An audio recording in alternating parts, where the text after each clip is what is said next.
Electricity और आज का हमारा टॉपिक ऑफ डिस्कशन है it is effect of temperature on resistance.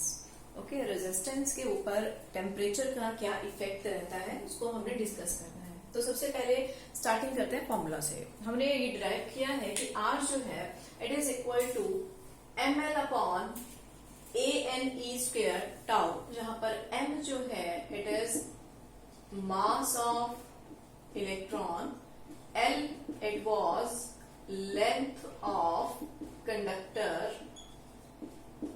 A जो है it is area of cross section,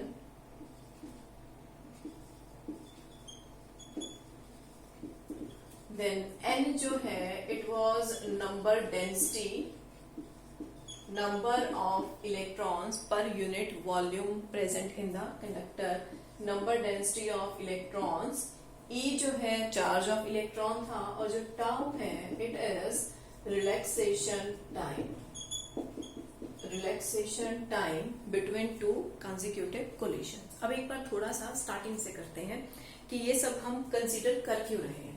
देखिए, हम मान लेते हैं कि हमारे पास एक कंडक्टर है, ऐसा ये इसका एरिया ऑफ क्रॉस सेक्शन ले लेते हैं और ये ऐसे कोई एक कंडक्टर है। ओके, ये हमने केस डिस्कस किया था जब हम टॉपिक करते हैं ड्रिफ्ट वेलोसिटी का, तो वहां पर ये बहुत डिटेल में हमने डिस्कस किया था। तो यहाँ पर इसमें जो है कंडक्टर के अंदर बहुत सारे जो है फ्री इलेक्ट्रॉन्स ऐसे मूव करते हैं and these are in random motion. Okay, तो ये रैंडम मोशन में इस तरह से अंदर मूव करते हैं। यहाँ से इसकी हम ये लेंथ मान लेते हैं कि ये इसकी टोटल लेंथ है और ये जो इसका एरिया ऑफ क्रॉस सेक्शन है इट इज ए। ओके, तो these electrons are random in random motion, एक दूसरे से कोलाइड करते रहते हैं। तो अब हमने क्या करना है, यहाँ पर हमने टेम्परेचर के साथ इसको रिलेट करना है। देखिए, जब हम टेम्परेचर को इंक्रीज करेंगे, अगर टेम्परेचर को हम इंक्रीज करते हैं व्हाट विल हैपन, इलेक्ट्रॉन्स के ऊपर उसका क्या इफेक्ट पड़ेगा। अगर टेम्परेचर को इंक्रीज कर दिया जाए बाय एनी मेथड, ठीक है, तो अगर टेम्परेचर को इंक्रीज कर देते हैं तो जो ये इलेक्ट्रॉन्स हैं इनकी जो ओवरऑल काइनेटिक एनर्जी है, काइनेटिक एनर्जी ऑफ इलेक्ट्रॉन्स वो इंक्रीज हो जाती है। टेम्परेचर बढ़ने से इन इलेक्ट्रॉन्स की जो काइनेटिक एनर्जी है वो इंक्रीज हो जाएगी। काइनेटिक एनर्जी इंक्रीज होने से ये इलेक्ट्रॉन और ज्यादा वेलोसिटी के साथ मूव करने लगेंगे और ज्यादा एनर्जी से मूव करने लगेंगे। तो उस दौरान क्या होगा, जो इनके कोलिजन्स हैं, जो नंबर ऑफ कोलिजन्स हैं, हमने पढ़ा था कि जो कोलिजन्स हैं वो कहां पर होते हैं, ये इलेक्ट्रॉन जो है ये आपस में भी कोलाइड करते हैं, प्लस यहाँ पर जो पॉजिटिव हमारे लेटेस्ट पॉइंट होते हैं उनके साथ भी कोलाइड करते हैं। Okay, so that was the concept under topic drift velocity, you can go through that lecture also.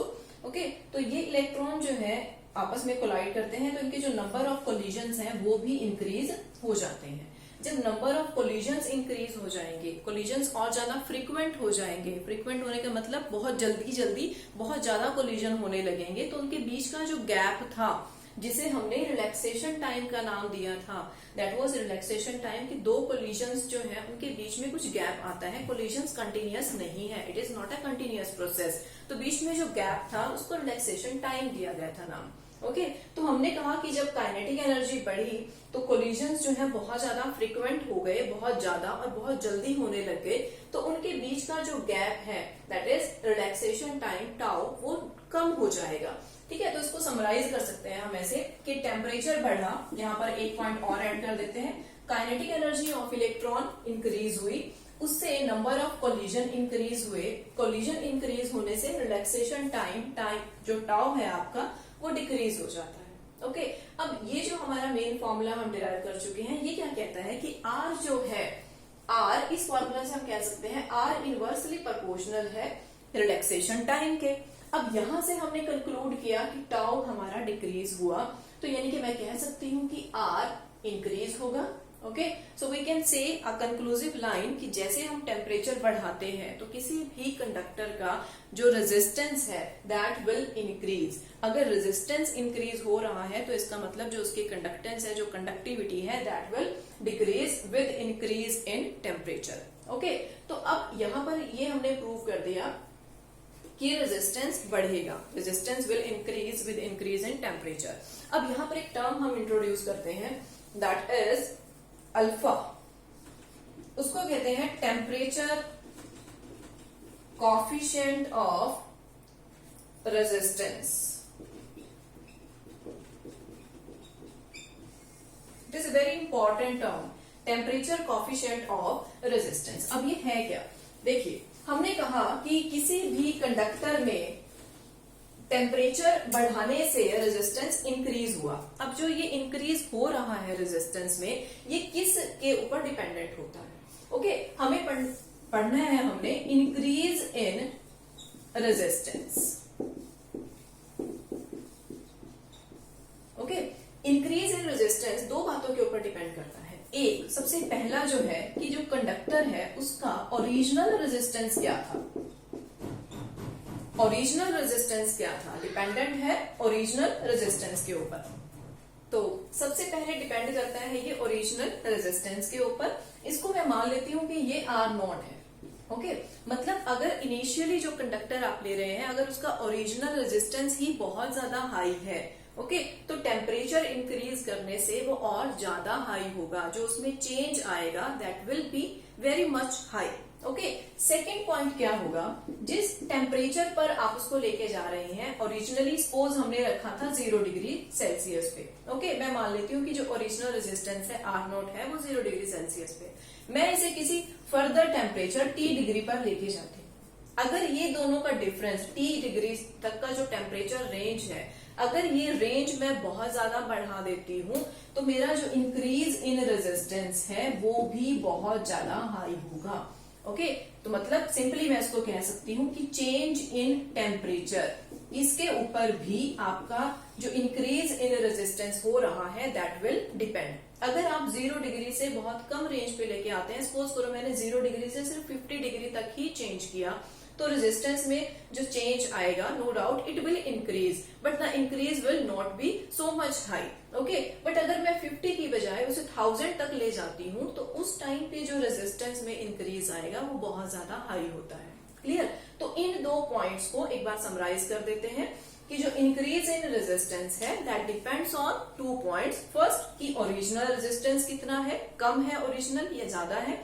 Original resistance R0 के ऊपर डिपेंडेंट है. दूसरा, कि आप जो टेम्परेचर रेंज जो आप बढ़ा रहे हैं वो कितना है. अगर ये रेंज आप बढ़ाओगे तो जो आपका इंक्रीज इन रेजिस्टेंस है वो भी बढ़ेगा. इन 2 पॉइंट्स को हम ऐसे भी लिख सकते हैं कि जो आपका सपोज यहां से मैंने मान लिया कि जो मेरा ओरिजिनल रेजिस्टेंस है R0 है, और किसी पर्टिकुलर टेम्परेचर T पर जो रेजिस्टेंस, जो न्यू रेजिस्टेंस है, आप इसको न्यू रेजिस्टेंस भी कह सकते हैं, वो RT है. क्लियर? तो RT और R0 का जो डिफरेंस है, how much is the change between these two, original and new, तो उसको मैं लिख सकती हूँ कि RT माइनस R0, दोनों रेजिस्टेंसेस में चेंज कितना है. It is directly proportional to R0. Original resistance कितना था. Second point, RT minus R0 is directly proportional to T minus T0. जो हमने रेंज की बात की थी, टेम्परेचर डिफरेंस की बात की थी, ये है T माइनस T0. मैं इस डिफरेंस को एक टेम्परेचर T मान लेती हूँ कि मेरा जो ओरिजिनल जो डिफरेंस है, let it is T.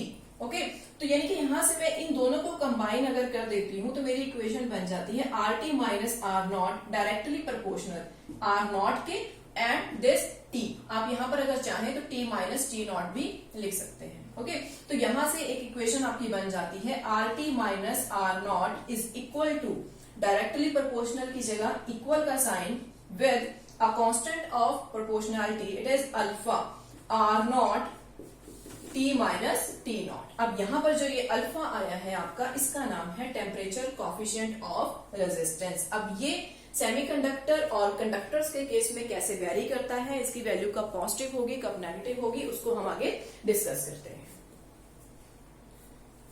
So alpha, यहां से हम इक्वेशन लिखते हैं अपनी, RT minus R0 is equal to alpha. Alpha का नाम हमने दिया है, it is temperature coefficient of resistance. तो अल्फा इंटू R0 जो ओरिजिनल रेजिस्टेंस है T माइनस T0. यहां से अगर मैं अल्फा निकालती हूँ तो ये एक्सप्रेशन बन जाता है, ये टर्म्स जो है आपकी दूसरी साइड चली जाएंगी, T minus T0 into R0. Okay, so now the question comes कि जो अल्फा की वैल्यू है मेटल्स के केस में, जैसे हम कंडक्टर कह सकते हैं, या सेमीकंडक्टर के केस में कब पॉजिटिव होगी और कब नेगेटिव. तो सबसे पहले हम कंडक्टर का केस ले लेते हैं. अभी हमने डिस्कस किया कि कंडक्टर्स के केस में जब हम टेम्परेचर बढ़ाते हैं टेम्परेचर जब इंक्रीज किया तो रेजिस्टेंस इंक्रीज हुआ, ये हमने प्रूव किया अभी। ठीक है, कंडक्टर का केस हम डिस्कस कर रहे हैं कि टेम्परेचर बढ़ाया तो रेजिस्टेंस भी इंक्रीज हुआ। अगर मेरा ओरिजिनल रेजिस्टेंस R0 था तो हायर पर RT था। क्लियर? तो यानी कि जो RT है, RT जो है that is greater than R0, क्योंकि ओरिजिनल से जो हायर टेम्परेचर पे रेजिस्टेंस है वो ज्यादा है, तो मैं कह सकती हूँ कि RT is greater than R0। तो इस एक्सप्रेशन से अगर RT R0 से बड़ा है तो यानी कि जो अल्फा की वैल्यू है that will be positive. Okay, alpha is positive in case of conductors. ठीक है, तो ये हमारा मेन यहाँ से रिजल्ट आ जाता है। अब अगर इसी चीज को मैं सेमीकंडक्टर के लिए कंटिन्यू करूं तो सेमीकंडक्टर में केस ऑपोजिट हो जाता है। सेमीकंडक्टर्स जो है नॉर्मली जो अगर हम उनकी कंडक्टिविटी बढ़ाना चाहें, ठीक है, उनको सेमीकंडक्टर्स कहा जाता है because they are in behaviour they are similar like insulators, but अगर हम उनको टेम्परेचर पर, हाई टेम्परेचर पर लेके जाएं then we can increase the conductivity. तो इस केस में ऑपोजिट हो जाता है, जब हम टेम्परेचर बढ़ाते हैं तो रेजिस्टेंस कम होता है और जो कंडक्टिविटी है वो इंक्रीज हो जाती है, कंडक्टिविटी इंक्रीज हो जाती है। ये जो है पूरा डिटेल में आपका चैप्टर रहेगा।